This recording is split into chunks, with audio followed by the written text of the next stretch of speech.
I'm currently reading through Thucydides' History of the Peloponnesian War, and in the beginning of the book, Thucydides discusses the major events which lead to the dissolution of the treaty between Athens and Sparta, and he highlights the growth of Greece's naval power throughout ancient Greek history. Thucydides saw that both Athens and Sparta's preparations and, quote, combat might were at its peak before the war, and the conflict between Corcyra and Corinth really highlights this, so that's what I want to talk about today. The conflict between the Corinthians and Corcyra begins with a revolt of the city-state of Epidamnus. Now, Epidamnus was a colony of Corcyra, and due to wars with neighbouring barbarians, she became very weak. Things came to a head when the democratic faction exiled the people in power, the aristocrats, who then joined the barbarians and attacked their own city. The people still in the city sent an embassy over to Corcyra, its mother city, and asked them for help. The Corcyrians, however, with a policy for isolation, refused. The people of Epidamnus then went to the Oracle of Delphi and asked whether they should deliver the colony over to the Corinthians in order to obtain their protection instead. And they felt they had grounds to do this. The original founder and colonists originally came from Corinth, and the answer from the Oracle was yes. In regards to the current relationship between Corinth and Corcyra, there was bad blood between them for centuries, and they had contempt and hatred for each other, so when Epidamnus came to Corinth for assistance, they were more than happy to help and enjoyed the idea of angering Corcyra. So with Corinth's assistance, the exiled party surrendered the colony over to Corinth. But when Corcyra found out, they instantly manned their ships and demanded Epidamnus take back the exiled party, but they refused, so the Corcyrians started to besiege the city. Corinth, therefore, in retaliation, as now Epidamnus was theirs, organises a large fleet with a number of allies to rescue Epidamnus. Some Corcyrians did go to Corinth to negotiate and told them that they had nothing to do with the colony and just to withdraw, or they were even willing to submit the matter to arbitration with neutral Peloponnesian cities. And there was quite a lot of back and forth at this stage. Corinth responded by saying that if the Corcyrians withdraw their troops, negotiations can proceed, and the Corcyrians responded saying, look, if you withdraw yours, we'll withdraw ours. Eventually, Corinth just refuses and declares war against the Corcyrians. So they sent a fleet of 75 ships to Epidamnus to face the Corcyrians there. Corcyra had 80 ships and won a decisive victory against the Corinthians and destroyed 15 Corinthian ships. On the same day, Epidamnus gave up the city to the victors.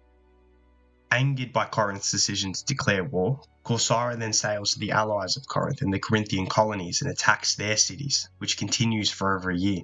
To now quote Thucydides, Corinth, exasperated by the war with the Corcyrians, spent the whole of the year after the engagement and that succeeding it in building ships and straining every nerve to form an efficient fleet, rowers being drawn from the Peloponnese and the rest of Hellas by the inducement of large bounties. The Corcyrians, hearing of this preparation of the large fleet, were obviously alarmed by this, because their isolationist policy meant that they had no allies to help them in this war. They didn't join the Spartan or Athenian confederacy, so they went to Athens in order to seek an alliance. Corinth, also hearing of this, sent an embassy to Athens in order to prevent the alliance. Athens was this great superpower at the time and was especially powerful at sea, so having Athens as an ally would definitely make or break this war. So the Athenians had an assembly, and the two parties argued their position. The Corcyrians spoke first, and they begin by admitting that because they had not previously entered into an alliance with Athens, it had now left them vulnerable and isolated, and they admit that it was an error in judgment. What they also say is, considering war is inevitable with Sparta due to their fear of Athens' rising power, and Corinth being influential with Sparta, they are trying to subdue Corcyra as a preliminary to attacking Athens, either by subduing their power or by having Corcyra's strength as her own. They explain that there are three great navies in Greece at this time: Corinth, Corcyra, and Athens. Corcyra conceded that they are second only to Athens, and having the second greatest naval power in Greece on their side during this inevitable war would be an extraordinary opportunity, and they would obviously be indebted to Athens.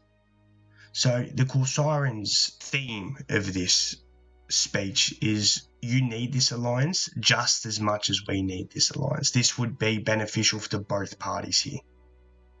Alright, well that was the Corcyran speech. Now, Corinth obviously went next, and the theme of their speech was a lot more justice. Look, the Corcyrians deserve this, and we don't deserve you going against us. That was the main theme of the speech which I'm about to relate to you.